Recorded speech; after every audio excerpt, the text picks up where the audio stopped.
ಬಿಹಾರ ಚುನಾವಣೆಯಲ್ಲಿ ಎನ್ಡಿಎ ಗೆಲುವು. ಶೇಕಡವಾರು ಮತ ಬಿಜೆಪಿಗಿಂತ ಆರ್ಜೆಡಿಗೆ ಹೆಚ್ಚು. ಲೋಕಸಭಾ ಚುನಾವಣೆ ಬಳಿಕ ಬಿಜೆಪಿ ಗೆದ್ದ ರಾಜ್ಯ ಎಷ್ಟು? ಬಿಹಾರ ಚುನಾವಣೆ ಇಡೀ ದೇಶದ ಗಮನ ಸೆಳೆದ ಮಹಾ ಚುನಾವಣೆ. ಲೋಕಸಭಾ ಚುನಾವಣೆಯಲ್ಲಿ ನರೇಂದ್ರ ಮೋದಿ ನೇತೃತ್ವದ ಬಿಜೆಪಿ 240 ಸ್ಥಾನ ಗಳಿಸಿತ್ತಾದರೂ 2019 ಲೋಕಸಭಾ ಚುನಾವಣೆಗಿಂತ 63 ಸ್ಥಾನ ಕಡಿಮೆ ಪಡೆದ ಪರಿಣಾಮ ಎನ್ಡಿಎ ಮೈತ್ರಿಕೂಟದ ನೆರವಿನಿಂದ ಮೋದಿ ಮೂರನೇ ಬಾರಿ ಪ್ರಧಾನಿಯಾಗಿ ಅಧಿಕಾರ ಹಿಡಿದ್ರು. ಕಳೆದೆರಡು ಲೋಕಸಭಾ ಚುನಾವಣೆ ಅಂದರೆ 2014 ಮತ್ತು 2019 ಚುನಾವಣೆಯಲ್ಲಿ ಸೋತು ಸೊರಗಿದ್ದ ಪಕ್ಷ 2024ರಲ್ಲಿ 99 ಸ್ಥಾನ ಗಳಿಸಿ ವಿಶ್ವ ಗೆದ್ದಷ್ಟೇ ಖುಷಿ ಪಟ್ಟಿತ್ತು. ಲೋಕಸಭಾ ಚುನಾವಣೆ ಮುಕ್ತಾಯ ಆಗುತ್ತಿದ್ದಂತೆ ಮಹಾರಾಷ್ಟ್ರ ಮತ್ತು ಹರಿಯಾಣ, ಜಾರ್ಖಂಡ್, ದೆಹಲಿ ಚುನಾವಣೆ ಅದಾದ ಮೇಲೆ ಈಗ ಬಿಹಾರ ಚುನಾವಣೆ. ಯಾವ ನರೇಂದ್ರ ಮೋದಿ ಅಲೆ ಇಳಿಕೆ ಆಯಿತು ಎಂದು ವಿಪಕ್ಷ ನಾಯಕರು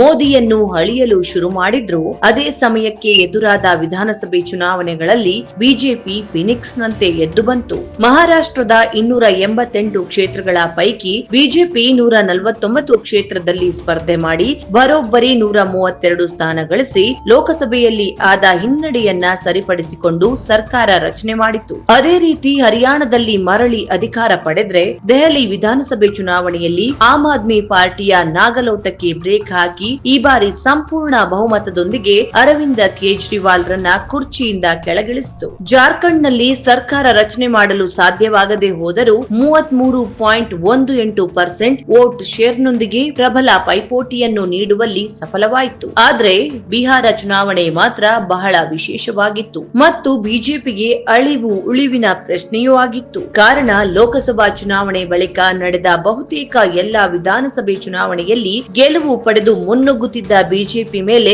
ವಿಪಕ್ಷ ನಾಯಕ ರಾಹುಲ್ ಗಾಂಧಿ ಗಂಭೀರ ಆರೋಪ ಮಾಡಿದ್ರು. ಬಿಹಾರ ಚುನಾವಣೆ ಮುನ್ನ ರಾಹುಲ್ ಗಾಂಧಿ ಬಾಂಬ್ ವೋಟ್ ಚೋರಿ ಅಭಿಯಾನ ಆರಂಭಿಸಿದ್ದ ಕೈನಾಯಕರು. ರಾಹುಲ್ ನರೇಶನ್ ಬಿಲ್ಡಿಂಗ್ ಒಪ್ಪದ ಬಿಹಾರದ ಜನತೆ.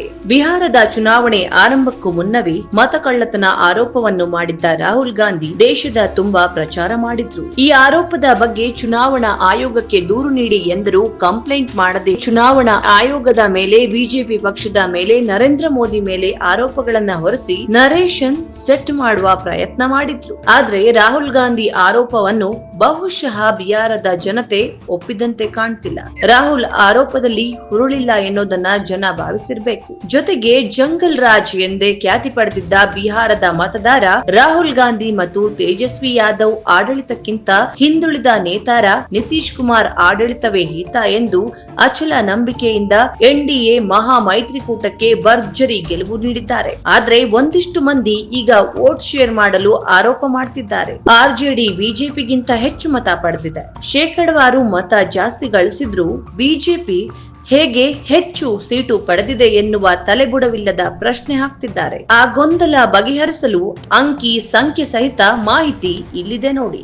ಆರ್ಜೆಡಿ ಹೆಚ್ಚು ಕ್ಷೇತ್ರದಲ್ಲಿ ಸ್ಪರ್ಧೆ, ಬಿಜೆಪಿಗಿಂತ ವೋಟ್ ಶೇರ್ ಹೆಚ್ಚು. ಬಿಹಾರ ವಿಧಾನಸಭಾ ಚುನಾವಣಾ ಮತಗಳಿಕೆಯಲ್ಲಿ ತೇಜಸ್ವಿ ಯಾದವ್ ನೇತೃತ್ವದ ರಾಷ್ಟ್ರೀಯ ಜನತಾದಳ ಆರ್ಜೆಡಿ ನಂಬರ್ 1 ಆಗಿದ್ದರೂ ಬಿಜೆಪಿ ಅತಿ ದೊಡ್ಡ ಪಕ್ಷವಾಗಿ ಹೊರಹೊಮ್ಮಿದ್ದು ಹೇಗೆ ಎನ್ನುವ ಚರ್ಚೆಯನ್ನು ಕೆಲವರು ಸೋಷಿಯಲ್ ಮೀಡಿಯಾ ಮೂಲಕ ಪ್ರಶ್ನೆ ಮಾಡಿಸಿದ್ದಾರೆ. ಈ ಪ್ರಶ್ನೆಗೆ ಉತ್ತರ ಬೇಕಾದ್ರೆ ಯಾರ್ಯಾರು ಎಷ್ಟು ಕ್ಷೇತ್ರದಲ್ಲಿ ಸ್ಪರ್ಧೆ ಮಾಡಿದ್ದಾರೆ ಎನ್ನುವ ಲೆಕ್ಕಾಚಾರ ಮಾಡಬೇಕು. ಬಿಜೆಪಿ ಈ ಬಾರಿ ಕಳೆದ ಬಾರಿಗಿಂತ 9 ಕ್ಷೇತ್ರದಲ್ಲಿ ಕಡಿಮೆ ಸ್ಪರ್ಧೆ ಮಾಡಿದೆ. ಹಿಂದಿನ ವಿಧಾನಸಭೆ ಚುನಾವಣೆಯಲ್ಲಿ 110 ಸ್ಥಾನಗಳಲ್ಲಿ ಬಿಜೆಪಿ ಸ್ಪರ್ಧಿಸಿತ್ತು. ಈ ಬಾರಿ ಆರ್ಜೆಡಿ ಬಿಜೆಪಿಗಿಂತ 42 ಹೆಚ್ಚಿನ ಕ್ಷೇತ್ರದಲ್ಲಿ ಕಣಕ್ಕಿಳಿದಿತ್ತು.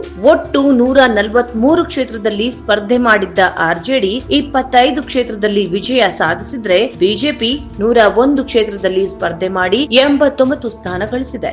89 ಸ್ಥಾನ ಗಳಿಸಿದ್ದ ಬಿಜೆಪಿ ಅತಿ ದೊಡ್ಡ ಪಕ್ಷವಾಗಿ ಹೊರಹೊಮ್ಮಿದರೂ ಕೇವಲ 25 ಸೀಟು ಗೆದ್ದ ಆರ್ಜೆಡಿ ಮತಗಳಿಕೆಯಲ್ಲಿ ಮೊದಲ ಸ್ಥಾನದಲ್ಲಿದೆ. 2020 ಚುನಾವಣೆಯಲ್ಲಿ ಎನ್ಡಿಎ ಮೈತ್ರಿಕೂಟ 125 ಸ್ಥಾನ ಗೆದ್ದಿತ್ತು.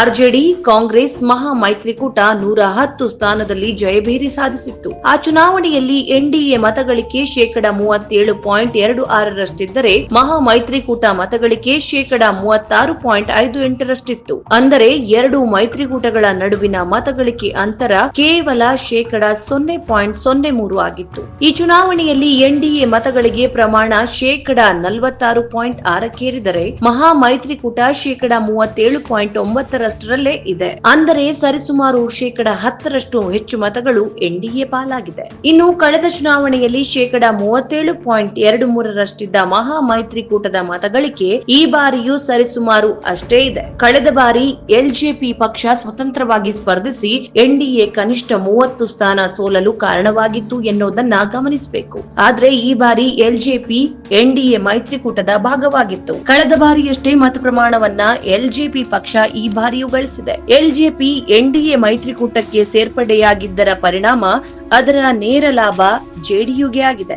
ಆರ್ಜೆಡಿ ಮತಗಳಿಕೆ ಕಳೆದ ಬಾರಿ 23.11 ಆಗಿತ್ತು. ಈ ಬಾರಿ ಅದು ಕೊಂಚ ಇಳಿಕೆಯಾಗಿ 23% ಸೀಮಿತವಾಗಿದೆ. ಒಟ್ಟಾರೆ ಆರ್ಜೆಡಿಯ ಒಟ್ಟು ಮತಗಳಿಕೆ ಲೆಕ್ಕಾಚಾರದಲ್ಲಿ ಮುಂದೆ ಇರಲು ಕಾರಣ ಲಾಲು ಪ್ರಸಾದ್ ಯಾದವ್ ಪುತ್ರ ತೇಜಸ್ವಿ ಯಾದವ್ ತಮ್ಮ ಪಕ್ಷದ ಅಭ್ಯರ್ಥಿಯನ್ನು ಬಿಜೆಪಿಗಿಂತ 42 ಕ್ಷೇತ್ರದಲ್ಲಿ ಹೆಚ್ಚಾಗಿ ಸ್ಪರ್ಧೆ ಮಾಡಿಸಿದ್ರು. ಸೋತ ಮೇಲೆ ಆಯಾ ರಾಜಕೀಯ ಪಕ್ಷಗಳು ತಮಗೆ ಅನುಕೂಲ ಆಗುವ ಹಾಗೆ ಲೆಕ್ಕ ಹಾಕಿ ಜನರ ತಲೆಗೆ ಒಂದು ಹುಳವನ್ನ ಬಿಡುತ್ತಾರೆ. ಈಗ ವೋಟ್ ಚೋರಿ ಎನ್ನುವುದನ್ನ ರಾಹುಲ್ ಗಾಂಧಿ ಶುರು ಮಾಡಿರುವ ಅಭಿಯಾನ. ಆದ್ರೆ ಅದನ್ನ ಪ್ರೂವ್ ಮಾಡಬೇಕಾದ ಜವಾಬ್ದಾರಿ ಸಹ ರಾಹುಲ್ ಗಾಂಧಿ ಮೇಲೆ ಇದೆ.